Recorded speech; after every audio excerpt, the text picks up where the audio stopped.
It's so beautiful to know that you are right there on the desk this evening. Well, the desk is big enough to at least take all of us. Three of us are here in the studio and you are right there. We are all on the desk this evening. We will be looking at a couple of headlines. Well, I want to get started with the engagement, all right, going on between let me call it diplomatic engagement, as it has to do with the statement that came from the President of the United States, and that's not all. I don't know. I told myself I was not going to talk about the People's Democratic Party anymore, but then every day they keep coming into the news. How can we ever not talk about them when the crisis in the People's Democratic Party is getting deepening on a daily basis, in and out of courts, one court injunction to the other? And of course, how many people are even benefiting from the social welfare going on? How many of these social benefits is reaching the average Nigerians? Well, World Bank have decided not to be quiet over that. They have, of course, come out with a percentage. Now, no governor can complain anymore about funding. Do you know why? Because a lot is going down. But how many people are feeling the impact of it? Who is holding who responsible? I think this is what's talking about on the desk this evening. And of course, so many other discussions will be going down too. I can't just go on break without talking about the fact that tomorrow's game between the Super Eagles and the Gabon players is dicey. We don't know if that game is going to go on, but then I think it may be going on. What is the problem? Bonuses not being paid, allowances not being paid. Is the authorities aware of this? Yes, because NFF have said we are not the ones that are supposed to pay you these monies, because that money was being owed before we even came into office, according to this current administration. All this will be forming part of our discussion and many more this evening on the desk. My name is Ramsey Enokagbo, and of course, I have two great men joining me on the conversation. I will introduce my guest after this break. Stay with us.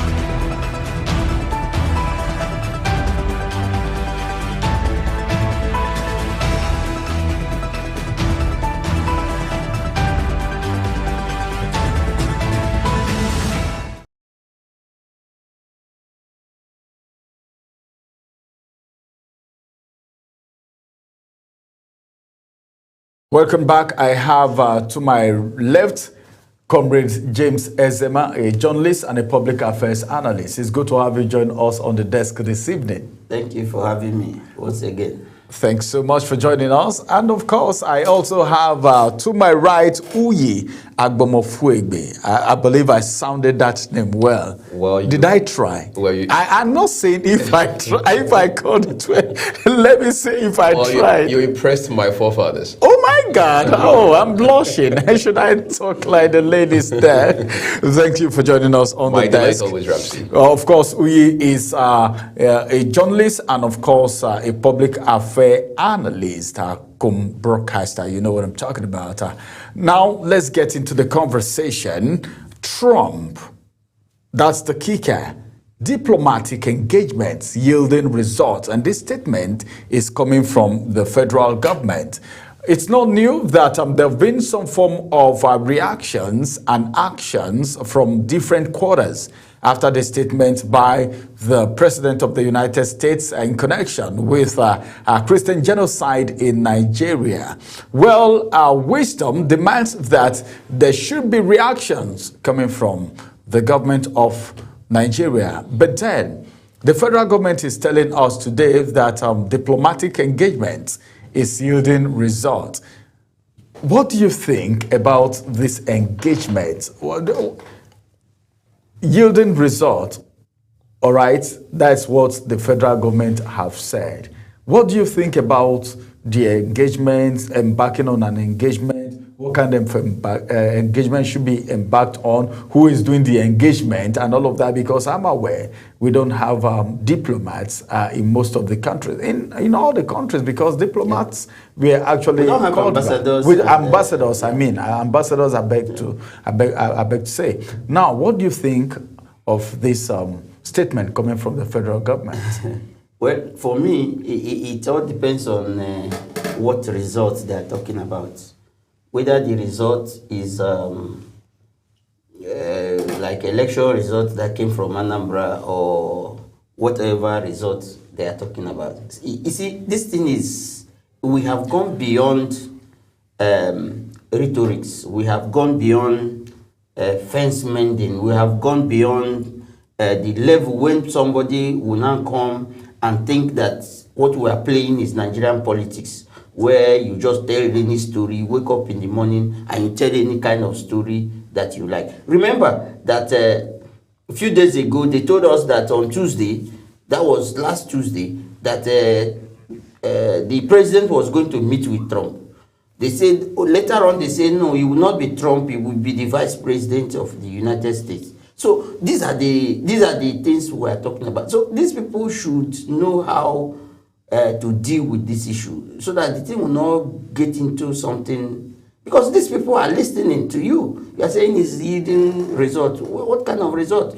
Now it goes out to start printing Nigeria as being complicit in the whole issue, because you cannot come and start denying facts and then you now start engaging at the same time. You cannot engage and deny the facts that are obvious to to everybody. Are killings going on in Nigeria? Yes. So I expected the president that at that moment that Trump spoke to have spoken immediately and say, yes, thank you for the observation. We know that there is issues with insecurity in Nigeria, but we are sure that this is not to the level of genocide that is being talked about. And then these issues are not about any religion, that we are fighting insecurity. The same criminals are both on both sides, whether it's a Christian, Hindu, or whatever, that they are being killed at the same time. So that it's not a religious war. And then everybody, the narrative would have changed. Instead of coming to deny, and then you see some supporters and giving false information, trying to make people believe that they are playing Nigerian politics. Come on, Trump is not going to listen to you. If you are talking on your own, he's not going to listen to you. As we speak right now, the process for the enactment of the Nigeria Religious Responsibility Act 2025 is ongoing at the Senate. So it is not at the Senate of the United States, not in Nigeria. So those people don't do things the way we do here, thinking that once we dish out information that everybody will just accept and be listening to you, and then people will start clapping that the federal government has spoken. No, it's not for United States. They know whether there is any engagement or not, and they know whether the engagement is yielding result or not. The result that the United States wants to hear is that people who are carrying out insurgency in Nigeria are being prosecuted. But we've heard of some arrests and in the past, and of course, even after the statement by Donald Trump, we've heard of the military taking charge of some territories in the north. All those things are stories that we're telling to ourselves. These people, somebody was speaking yesterday. You know what he said? He said that you don't need to give America, some kind of information or data, that the world is open. There's satellites everywhere that they can even see the movement of. In fact, the person was telling us that, look, that the movement of Chibok girls, that the United States of America were monitoring the movement of Chibok girls when they were kidnapped. So you cannot come and be telling these people stories. No, be practical. What percentage of people have been convicted? They're not up to 1% of the people causing the trouble and the people who have been arrested. So these are the things. And then you now arrest people who have killed people and you say you are rehabilitating them. And then the families of those people they killed are seeing them going up and down. And you are talking about rehabilitation. Then you are talking about go and negotiate with people who have killed others. So these are the things that these people will not want to hear because it makes you look complicit. It makes you look as if you have allowed the whole thing to just be going on without any form of intervention. And then if you are having an issue that lasts for 2 hours, 3 hours, killing is going on for 1 hour, then there's no security intervention until the people have left before you now see security operatives coming to stop reprisal attacks and things like that. These are the things that these people are monitoring and they want to see those things change. Okay. That there's a proactive action that is being taken, that nobody is being killed, and these are the things they want to hear. All right, let me get to Uye at this point in time. How do you see the engagement and what is the place of the engagement? We've heard of some killings of the Boko Haram, how they are even running helter-skelter as it were. And the federal government have come to give Nigerians assurance that, of course, the engagement with Donald Trump is yielding result. What do you think of that statement? Okay, first of all, it's a pleasure to be here, Ramsey. I think this is a bit interesting in a way that is not very pleasant, right? It looks as if your boss is around now, he's asking for reports for the whole time he's been away. So it's pretty much a scenario of the US saying, report to us what you've been doing about this insurgency. Because all of a sudden, like you and I also mentioned on the show earlier today, we see the Nigerian authorities, especially the military, now telling us what has happened in northwest Nigeria, in northeast Nigeria, things we didn't hear very often before now. All of a sudden, we now hear that, well, we are engaging with the US authorities about all of these things. But it appears that it is a one-way traffic. We don't have much of updates, maybe not even updates at all. I mean, no updates at all from the US side in terms of whatever they've decided since the last time we saw the video of President Trump talking about what the US government intends to do regarding the insecurity in Nigeria. And then again, let's talk specifics. When you say you are engaging, on what grounds? All we have heard has been very bogus. We have opened diplomatic and political channels to engage with the US authorities. To what extent have we gone with that engagement? One would have thought that, talking of engagement, by now we'll see the Minister of Foreign Affairs, Ambassador Yusuf Tuga himself, a fine gentleman whom we would have expected would be more proactive, would be more, if you like, fervent in this regard, talking to Nigerians about what is being done. Because see, there's a lot of misconception out there. People look at it from the standpoint that the US is coming to attack Nigeria. People look at it from the standpoint of the US starting a war with Nigeria, all right? So one would have thought that beyond damage control and looking at the optics and political elements, the Nigerian government by now will be assuaging citizens, allaying their fears, making them understand exactly what the issues are. Yes, people say, I mean, I've seen two sides of the coin. One, those who say President Tinubu should have been more outspoken right now as the commander-in-chief of the armed forces of Nigeria, the Federal Republic. That's on the one hand. The second argument, which is the counter argument, is that President Tinubu's silence is strategic. I don't know exactly what those variables are to determine whether it's strategic or not, but you see, this is just a symptom. The real cause has not been addressed, which is the fact that we have allowed insecurity to fester the entire time. So if we say, for instance, that the US authorities or any government outside of Africa can see using satellites imagery, all right, the movements of terrorists and those they've kidnapped, those they've held hostage. The question is, does Nigeria maintain such a healthy relationship with those countries in such a way that they can share intelligence? It's very important because this is what countries do for themselves. Look at what happened in United Arab Emirates when the issue of Hush Puppy came up, for example. All right, the U.S. authorities got in touch with the UAE, the Emirati authorities, and we saw how that whole thing ended. In the case of Nigeria, it becomes more of politics, and to even now dampen the whole thing, we understand that it will appear the Ekweremadu issue is more of a priority right now, which of course we are going to jump into at some point, I guess. Again, that issue has been tied to 2027, but I'm saying, can we not keep the main thing the main thing? We've seen government come and say, want to do this, want to do that. Can the Tinubu government put its foot down and say, look, we're giving ourselves 180 days, worst case scenario, to deal with all of these issues around insecurity? Like we said the other time, this is far beyond the lives that are being lost. It is embarrassing. It makes Nigerian government and the good people of this otherwise blessed nation look helpless and handicapped.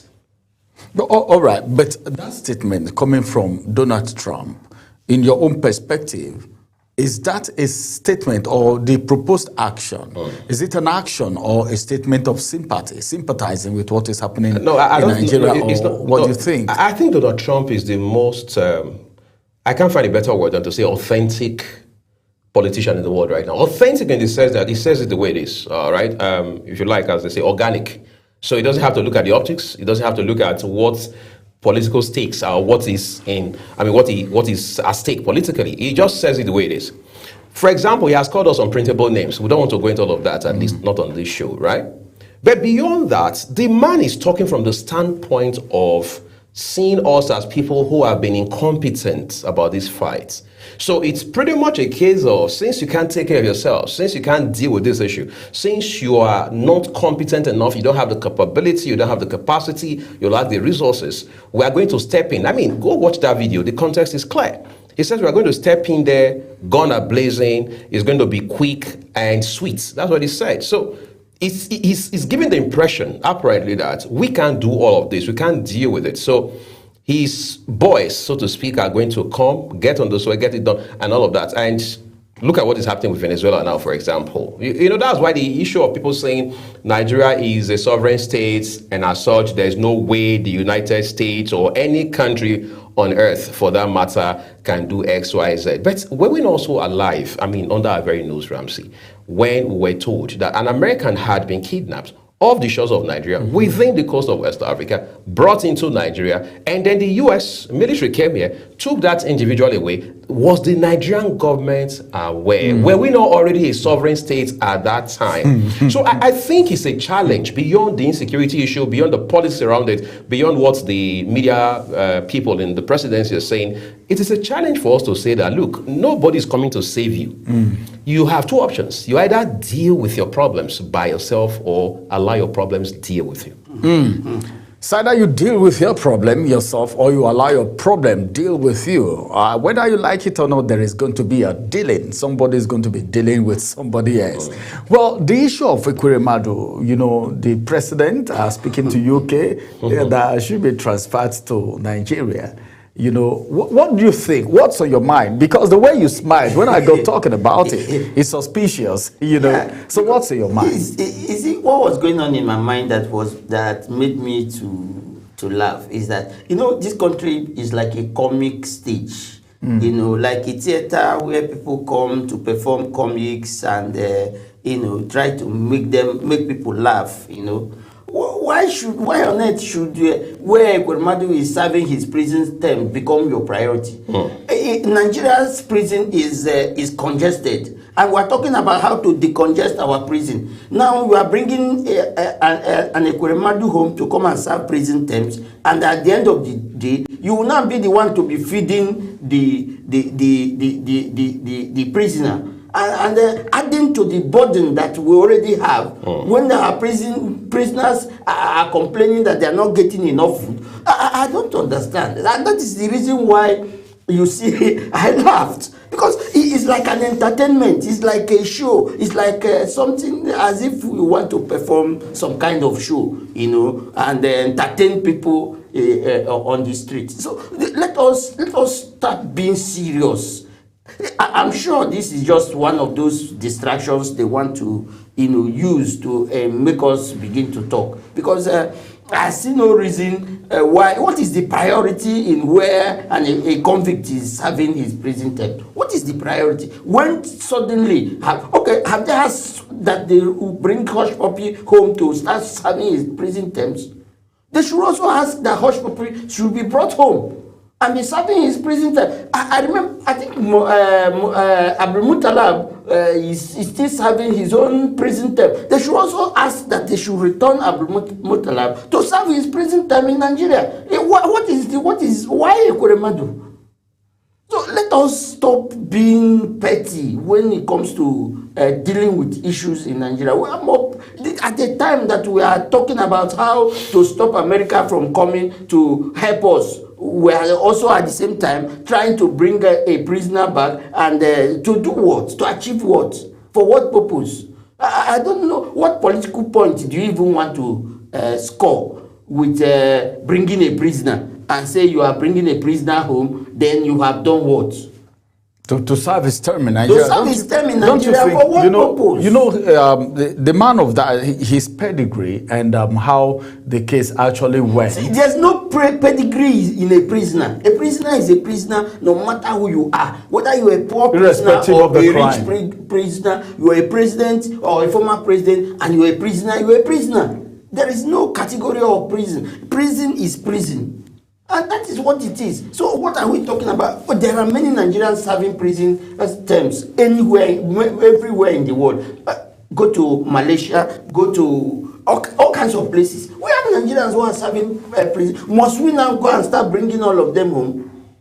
All right, let me get to you. Do you see anything wrong with the president's move as it has to do with Ekweremadu's transfer bid? It's a bid as it is. Sounds like bid for contracts. But see, here's the thing. If I had my way, if it was up to me, I would say, let's not even discuss this issue. But for whatever it's worth, let's just set the record straight. Like this gentleman comrade mentioned, right? You don't even have to go outside of the shores of Africa, right? Go to Ghana. You see the number of Nigerians who are in prison. I mean, those who have been convicted already. The same thing across Africa. Go to Far East Asia, the numbers, we don't, even the Nigerian Diaspora Commission does not know. The Foreign Affairs Ministry in Nigeria does not know. So it raises the questions of, one, what has suddenly necessitated this bid, to use your word? Then second, of what value is it to whether the eastern part of our dear country or the entire nation? We have to know. Because rationale is as important as the action itself. In other words, the reason you're doing what you're doing sometimes is even far more important than what you're doing. It's called motivation. And that's why in law, motive is very key. The judge wants to know the motive. It's not just that you stole. It's not just that you committed murder. It's not just that you committed an infraction. It's not just that you ran the red lights. What was the motivation? They want to know. So in the case of Ekweremadu, I'm surprised. Because first of all, the man had been sentenced since May of 2023. His wife was also sentenced. The Dr. Obeta, that joined them in all of this conspiracy, had also been sentenced. In fact, the doctor was sentenced to 10 years. Ekweremadu has done at least 2 years and a half already as it stands today. In fact, exactly 2.5 years. So, did he write to the Nigerian authorities to say, I have mosquito issues, I miss home, I miss my bed, I want to serve my jail term amongst my people? What exactly is the issue?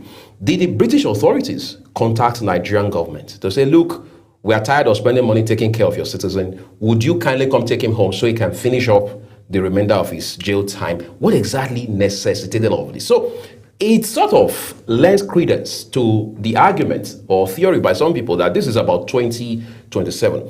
Is it possible the federal government under President Bola Tinubu is trying to placate the East, is trying to massage the East to say, look, we are behind you, we have thrown our weight behind you? Because from the eastern part of the country, there have also been some sort of overtures saying that, look, can we not find a political solution to the issue of Nnamdi Kanu?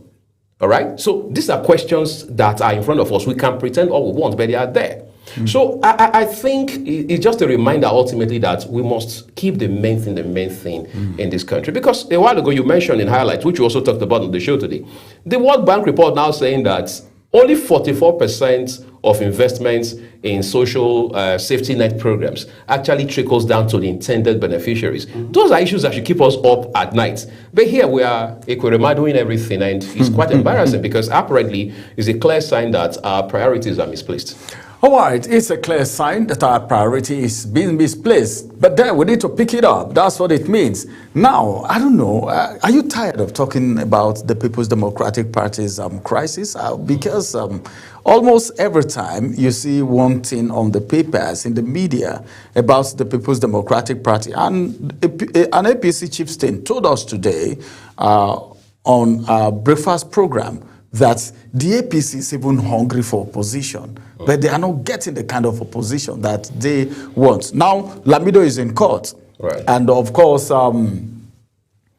they are stopping the convention. Remember, there was a court injunction to stop it, then they went to court, it was overturned, and now there is another one.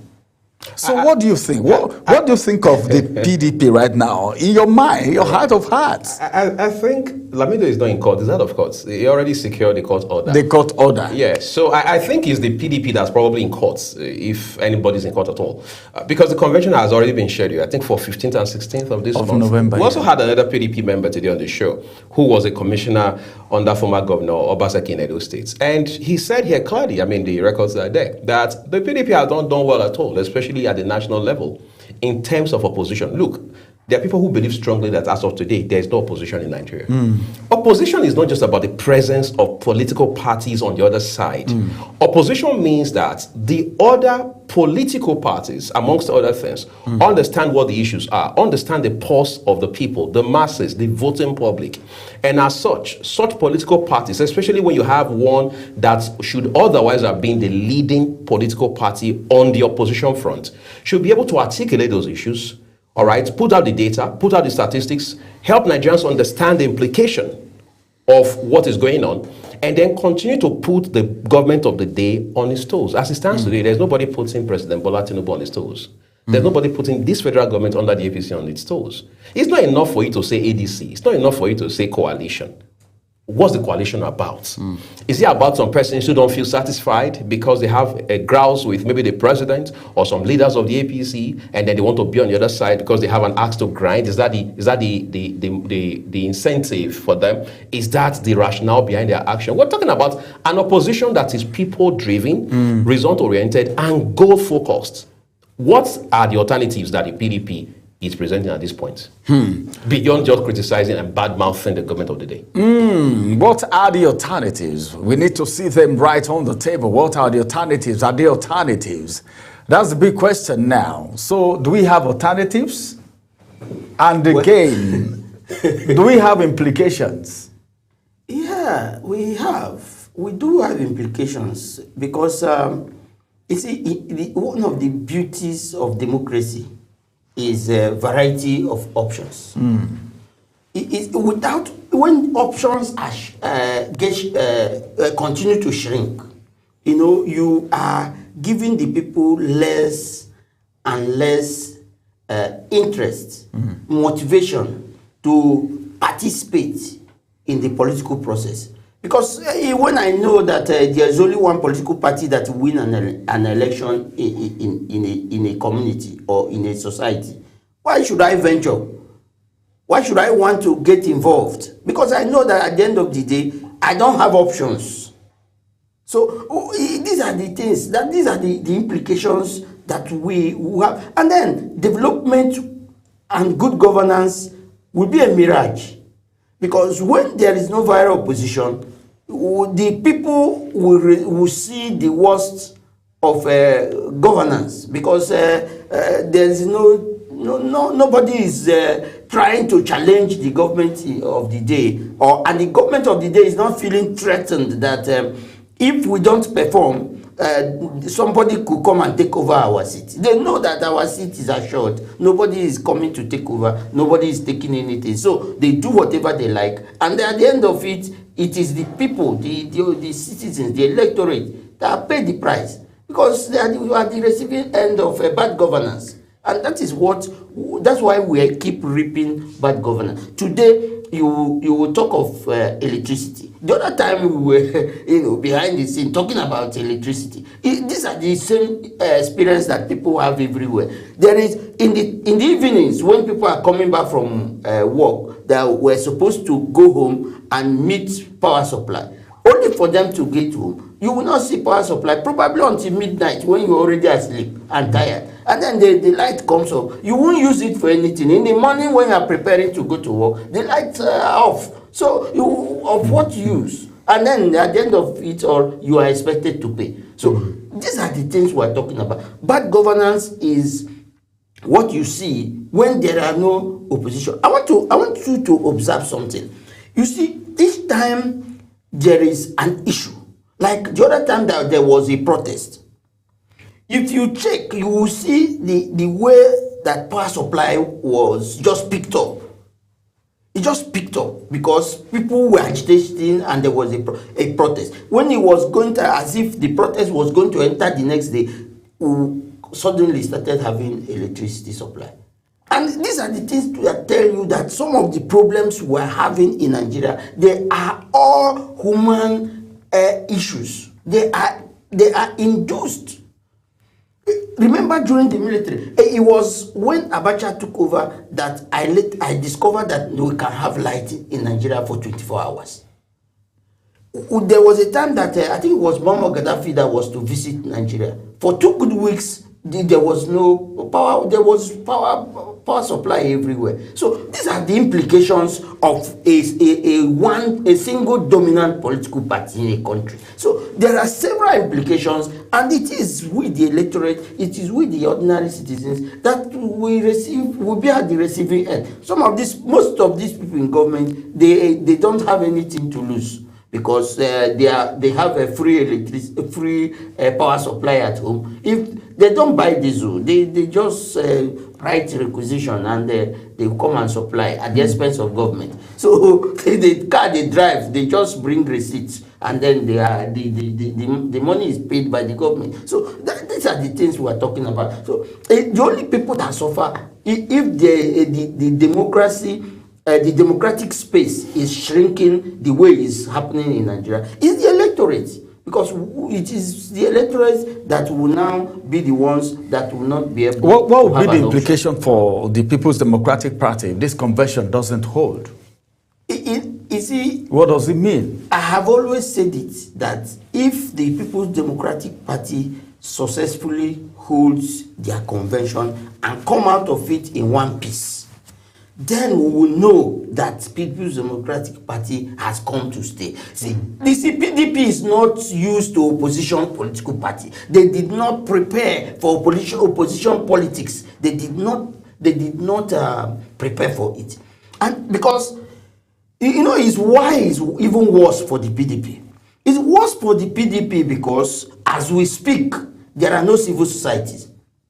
And not only PDP, all the opposition political parties, none of them can survive under this kind of condition where there are no civil society engagement. If you have various civil society, they're the ones that will sensitize the citizens, but they're not there.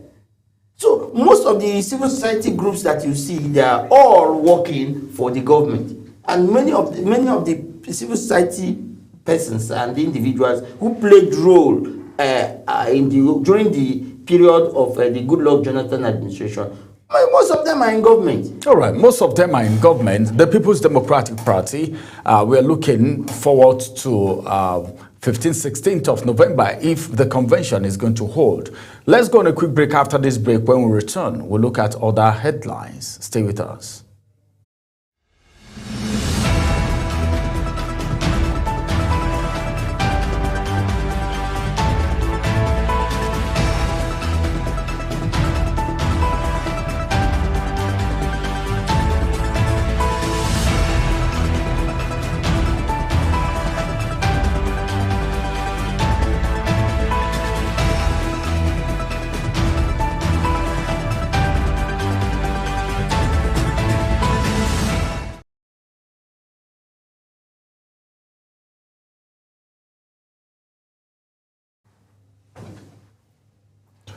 Only 44% of social benefit reach poor Nigerians.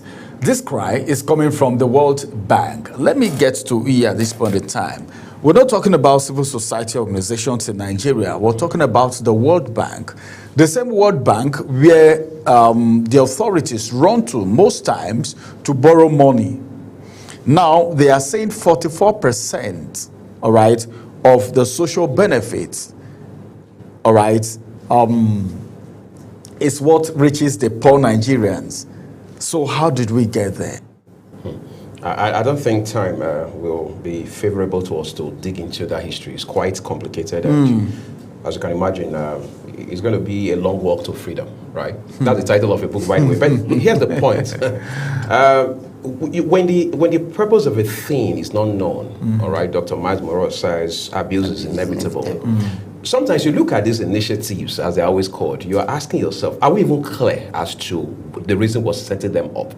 Is in this country, for example, we saw a minister in a ministry, a federal ministry, doling out cash to beneficiaries in the name of conditional cash transfer. It was hand to hand. And then Nigerians of sound reasoning questioned that sort of procedure, that sort of method. And then what we were told was, well, you know, these people are so economically disadvantaged. For the most part, they do not have bank accounts, you know, and all of that. But nobody has been able to account for all of those monies. So it's not enough for you to have the initiative in place. It's not enough for you to roll out these sort of actions, all right, or programs. But the question is, what method are you adopting? What strategy are you going to drive it with? We talked about this extensively this morning, right? You must have a strategy in place. There must be accountability, which means we must know that we gave Ramsey so and so task. We also allocated so and so amount of resources to him. So however it turns out, he has to report back. There is that. As we speak right now, there are people who are still in EFCC nets over the issue of monies around these initiatives, all of these poverty alleviation days, cash transfer, this and that, whether in the northeast, somewhere in the southeast, somewhere in the south, all over the country. At some point, you take a break and you're asking yourself, hold on a second, is it possible that what we are doing, the government of this country, is just to compensate some people with these things? Government may have good intention, no doubt, because we have seen a plethora of these sort of programs. But the question is, do we understand the goal, the ultimate objective, what they call to action? For instance, if you say you want to roll out a program for young girls who are out of school in rural areas, are you not supposed to come back to say, 2 years ago when we started this program, we had so and so number of young girls who were out of school, but today, on account of our intervention, the number has dropped by so and so percentage. You should have that. Now, like you mentioned, this data is coming from the World Bank, not from the National Bureau of Statistics, not from the Budget Office, the National Planning Ministry of our own government, for example. And tomorrow, you're going to see somebody from the presidency putting out a statement there and telling you that these statistics are not correct, they are not accurate, because they don't speak to the side that massages the ego of government. But the question is, what counter statistics is the government presenting, and what's the veracity, what's the authenticity of those statistics? Because we live in a time where it's about numbers. We must have to crunch the data and understand the trajectory, where we are coming from, where we are, and where we are heading. In any case, the monies we use in funding these programs, they are borrowed. So the common sense thing to do is to ensure that we have what business maybe that's the reason World Bank is even torchlighting this situation. Look, we can't even see something substantial or tangible that you're doing with all of the monies that we have lent you the whole time. But again, we hope fiscal responsibility becomes a big deal for government, because as it stands right now, that act doesn't seem to be very useful. Doesn't seem to be very useful. Our time is far spent. Who is to be blamed? Well, who is to be blamed? So I will give you who to blame. The government that is not ready to fight corruption is to be blamed, because what that report is saying is that 56% of the money that were supposed to go for the poor citizens, poor Nigerians, are stolen. That's exactly the interpretation I can give that support. If 44% of the amount that was supposed to get to the poorest of the poor, as they call them, and that just what get there, then 56% of the money that was supposed to go to the poorest of the poor Nigerians have been stolen.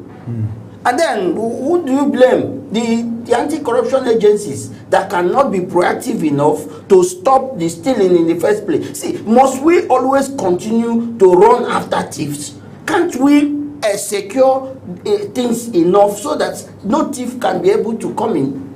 That was one of the things that the coordinating minister of the economy at the time of Goodluck Jonathan tried to do. Preventive measures that will help this the government to track funds and make sure that stealing is reduced. And the people in government today were the same people that were telling us that they were looting under Goodluck Jonathan administration. Now the 56% of the money that is supposed to go to the poor is what the World Bank is telling us, in other words, that they have been stolen. So where is the money? All right, talking about taking monies away. Sanwo-Olu this morning on the national newspaper said no governor, all right, can complain of poor funding under Tinubu's administration. But it appears as if Nigerians are not feeling the impact of the billions going to these governors. Now, I want to ask you a question. Ask me. Is what we are focusing on is the quantity of the naira or the value of the naira? Is it the purchasing power of the naira we are talking about, or the amount of money on the table? See, let me tell you, if you want to know the actual value of whatever money that is given to any governor, it's simple.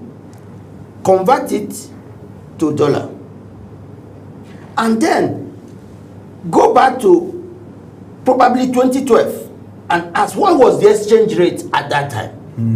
And then you convert it to naira based on that exchange rate at the time. Then you can know the real value, whether the governors are having more money or not. How much were they constructing a kilometer of road? Around 2011, 2012, 2014. But today, how much are they constructing a kilometer of road? These are what we are talking about. You don't talk as if you are talking to people who don't actually understand what governance is all about. Okay. You cannot be talking about the quantity of money. You talk about the value of the money. All right, but this statement coming from Sanwo-Olu, is implicative of other governors?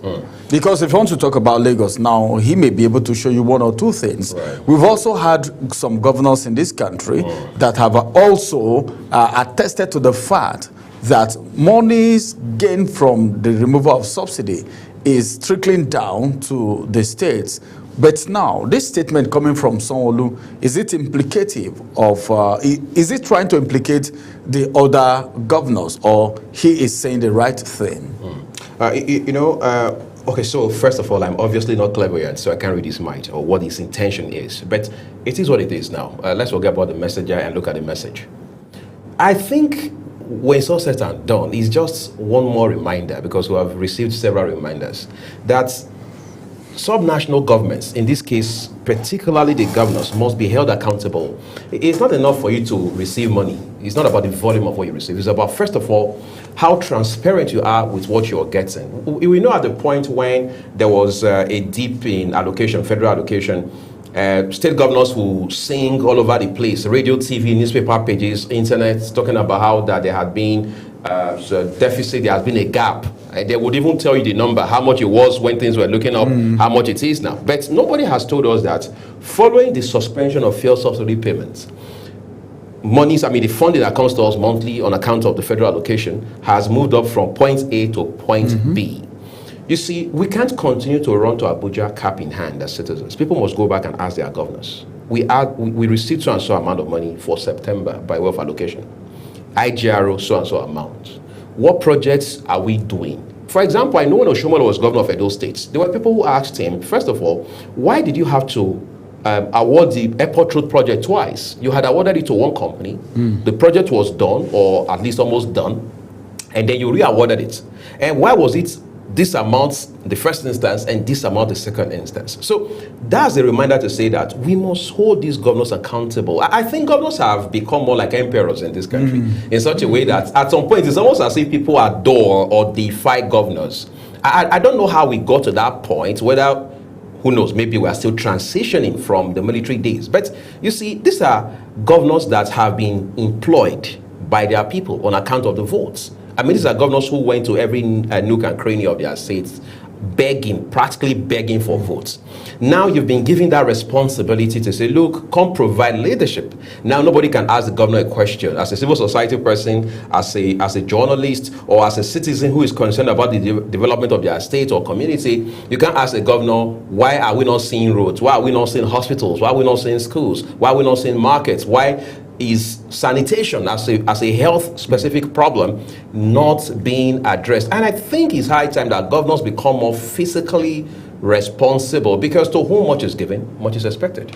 To whom much is given, much is expected. Something is happening. NNPP, that is the Kwankwasia party, they are now blaming Kwankwaso for mass defection to APC and PDP. I don't know how that connection is. I don't know. I don't know. Because but the PDP is also blaming the APC for the depletion within its fold as well. Within its fold. So it's a blame game. It's a blame game. Right. So how far is this going to take us? And what's the implication of this defection? Look, there's nothing really spectacular, quite frankly.